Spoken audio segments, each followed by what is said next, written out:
All right. It is what it is. All right. So we have 16 underneath the x squared. We have 9 underneath the y squared.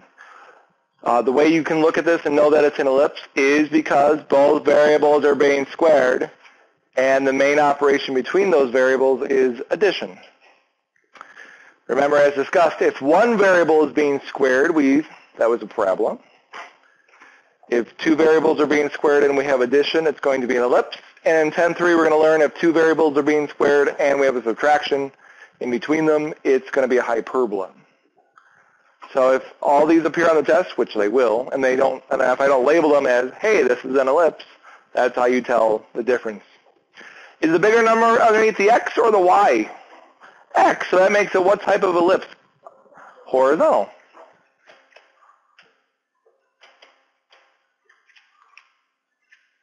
Well, a squared is equal to the bigger number. So a would be what?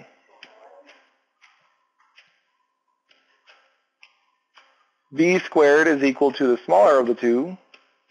So B would equal 3.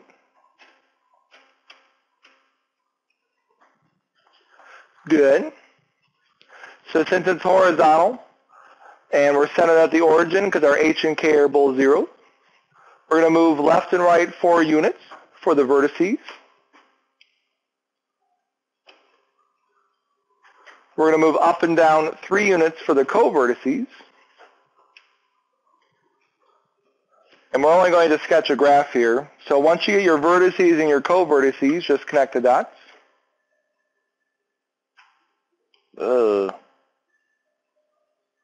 Yeah, it's okay.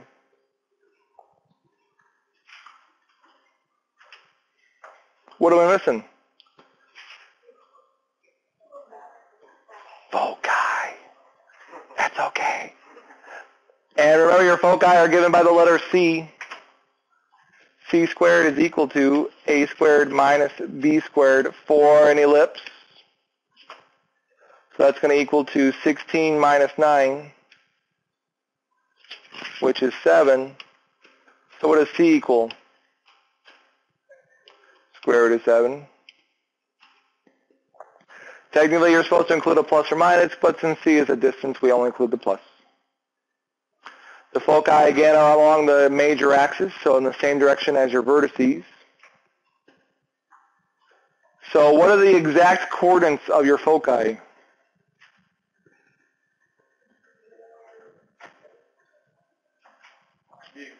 The exact coordinates.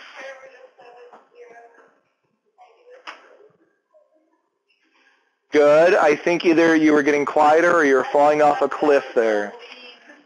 Oh, no, that was correct. Square root of 7 is approximately 2 something. So between 2 and 3, I'm going to put a little open circle. The reason I'm putting an open circle is because the foci aren't really part of the ellipse. They help you get the ellipse.